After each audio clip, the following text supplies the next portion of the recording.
সমস্ত টিকটকাররা ভাইরাল হয়ে নিজের একটা কেরিয়ার দাঁড় করেছে। আর তাই নিয়ে একটা ভিডিও করেছে আমাদের ওরফে কাবির ফয়সাল নামানে আজাইরা পাবলিক গ্রুপ। আমরা শুধু কথা বলে মানুষকে রোস্ট করি, আর বর্তমান কন্টেন্ট ক্রিয়েটররা এখন রোস্টার হয়ে গেছে, না মানে অন্যভাবে রোস্ট করছে। তো ভিডিও থাম্বনেল দেখে কেউ বাজে মন্তব্য করবেন না। আজকে আমি রোস্ট করবো না, আজকে আমি করবো একটা রিভিউ ভিডিও। হোয়াটসঅ্যাপ কাকা, this is Azizul, welcome to YouTube channel is new another video. সাংবাদিক নাকি? কার পারমিশনে ঢুকেছে এই জায়গায়?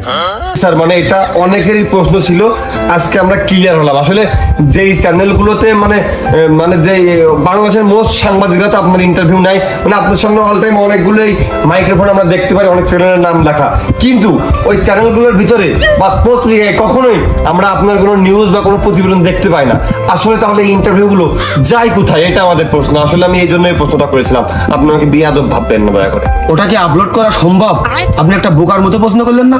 ওরা কি করে ওদের মেন হেড অফিসে গিয়ে আমার এই নিউজ সাংবাদিক পত্রগুলো একবার ওরা খোদাই করে টাঙিয়ে রাখে যেন ওইগুলা কোনো কোথাও আপলোড না হয়। যদি আপলোড দেয় তাহলে অতিরিক্ত পরিমাণ ভিউজের কারণে ওইগুলা বাস্টে ফেটে যেতে পারে। জীবনবার ভিডিওতে এত পরিমাণ ভিউ কমেন্ট আসবে নাকি তার ফোন পেজে বেরিয়ে আসবে? Come to the point. দেখা হচ্ছে ফানি ভিডিও, ফানি কথা তো লাগবেই, তা না হলে তো আপনারা এভাবে ভিডিও দেখতেন না, আর তারা এভাবে ভাইরাল হইতো না।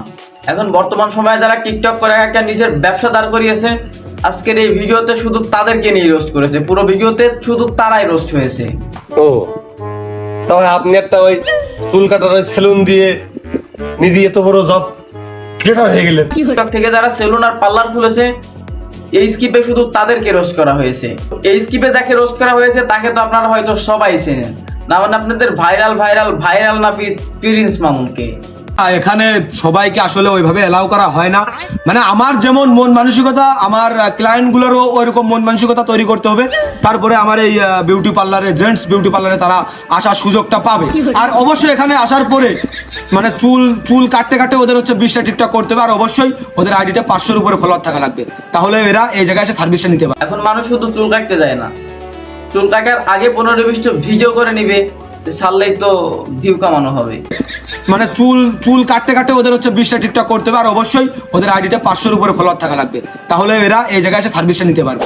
জি স্যার, মানে এখানে আসার পূর্ব শর্ত হচ্ছে টিকটকে মাস্ট বি 500 ফলোয়ার থাকা লাগবে, কোন একটা শারীরিক প্রতিবন্ধকতা থাকা লাগবে, এবং আস্তে আস্তে মানে চুল কাটারত অবস্থায় 20টা টিকটক করা লাগবে। তো স্যার আর এখন চুল কাটতে হলে অবশ্যই টিকটকার হতে হবে, না মানে কম করে 500 ফলোয়ার্স লাগবে, না হলে ভিডিও করলে তো আইডিতে ভিউ আসবে না, তার সেলুনের নামও তো হবে না, তাই জাস্ট টিকটকার হতে হবে। তাই বলে ভাই চুল কাটার জন্য আমাদের প্রতিবন্ধীগিরি করতে হবে?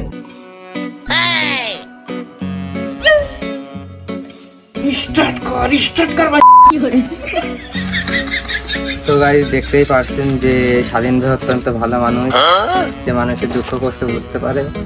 তো ক্যাবটা তিনি একজনকে গিফট করছে। আসলে তো এই মানুষ সত্যি কথাই দাম দিতে চায় না। আবার যদি এই কথা যদি পাবলিক জানিয়ে যায় যে আমার কেউ দাম দেয় না, তাহলে তো পাবলিক আমার দাম দেবে না, আপনার দর্শক আপনার দাম দেবেন না, আবার ভিউ হবে না। যার কারণে ওই ভালো চেয়ার টেবিল, ভালো ল্যাপটপ, ভালো গাড়ি এগুলো ব্যবহার করি, যাতে মানুষ বুঝুক যে মানুষ আমার দাম দেয়, আমার ভিডিওই ভিউ। ও জি স্যার, আসলে খুব খুশি হলাম আপনার কথা শুনে, এটা কেউ আসলে স্বীকার করতে চায় না। এই ক্যামেরাম্যান, এই শালা তাড়াতাড়ি একটা ভিডিও নিয়ে আর এইখানে রোস্ট করেছে যারা দান করার নাম নিয়ে ভিডিও করে ভিউ কামায়, না মানে 10,000 দিয়ে যদি 3 লাখ ইনকাম করা যায়, তাহলে তো অর্থাৎ এক কথায় যাদেরকে মানবতার ফেরিওয়ালা বলা হয়। তো এই পেছকে রোস্ট করা হয়েছে শুধু তাদেরকে নিয়ে। আর এই মানবতার ফেরিওয়ালা গুলা যাই করুক, এনাদের ভিডিও করাই লাগবে, না মানে মানুষকে তো দেখাতে হবে। কিছুদিন আগে বন্যা কবলিত এলাকায় এনারা তিরান দিয়ে এমন ভাবে ভিডিও করেছিল, দেখে বোঝা সম্ভব না যে একটা ভিডিও ওনরা করেছে। তো ভাই ভিডিও যদি ওনরাই না করে তাহলে ওনাদের পেজে কিভাবে আপলোড হলো? আর এখনকার মানুষ যাই করুক, টয়লেটে গেলেও আগে ভিডিও করে নেয়। দুপুরবেলা গরম থাকে, ঠান্ডা থাকে বিকেলে, আজকে শোরুম বন্ধ থাকবে, খুলবো কাল সকালে।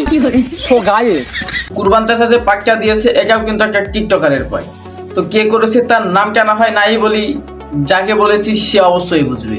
এনারা যাই করুক ভিডিও করতে হবে। দুপুরবেলা গরম থাকে, ঠান্ডা থাকে বিকেলে, আজকে শোরুম বন্ধ থাকবে, খুলবো কাল সকালে। আপনার শোরুমে এখন পর্যন্ত এসেছে, অথচ তাকে নিয়ে আপনি ভিডিও বানাননি, এরকম কি একজনও আছে? আপনি একটা খারাপ কাজ করবেন, মানুষ আপনার কমেন্ট করবে, সে গালি দিকা যাই করুক, এটা তো আপনার রিভিউ বেশি আসবে। বর্তমান টিকটকারদের ওদেরকে টিকটকারও বলা যায় না, জাস্ট এইটাকেও গালি মনে করে। কেন থাকবে? আমার কাছে সবাই সমান, আমার ফ্যান ফলোয়ার সবাই একই রকম। যেই আসুক ভিডিও করতেই হবে, ওই যে ভিউ লাগবে। এই ক্যামেরাম্যান, ক্যামেরাটা ভালো করে দাও, একটা ভালো ফিল্টার দাও যাতে আমার সুন্দর দেখা যায়। এই যে ক্রিমটা দেখতে পাচ্ছেন না, এই ক্রিমটা জেনে জেনে মাখবেন, পুরোটাই সাদা হয়ে যাবে। যদি মাথায় মাখেন চুলে, তাহলে চুলটাও সাদা হয়ে যাবে।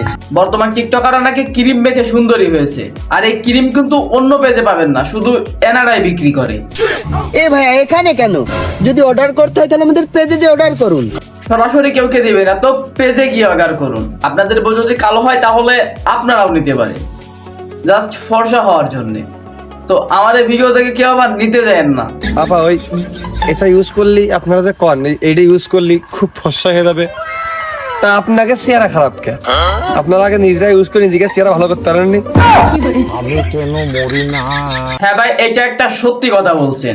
যারা এসব বিক্রি করে তাদেরকে সত্যি কথা বলতে দিলেও দেখা যায় না, তারা নাকি আবার মানুষকে ভরসা করবে। যারা ক্রিম ঔষধ বিক্রি করে তাদেরকে জাস্ট আজকের এই ভিডিওতে সম্পূর্ণভাবে রোস্ট করা হয়েছে। তা যে কাটাই মার্কেটিং আপনারা করেন, বোঝা যায় যে আপনাকে ইনকাম বেশিটা হয় না, তা এর পাশাপাশি ইনকামের জন্য কি ইমোই কাজ টাজ করেন নাকি? খবরদার আপনারা বিয়াদবি করবেন না, আমরা কখনো ইমোতে কাজ করি না। তাহলে কোনে কাজ করেন? টেলিগ্রামে। তো এসব ওষুধ বিক্রি করে এনারা কিন্তু বেশি টাকা পায় না, এনারা ইমোতে কাজ করে না, এনারা কাজ করে টেলিগ্রামে। তাই তো আমি বলি যে টিকটকারদের রাতে আইফোন 14 প্রো ম্যাক্স করতে গিয়ে আসে। আমি পারি না আর পারি না ইমো আর টেলিগ্রাম আলাদা হইলো।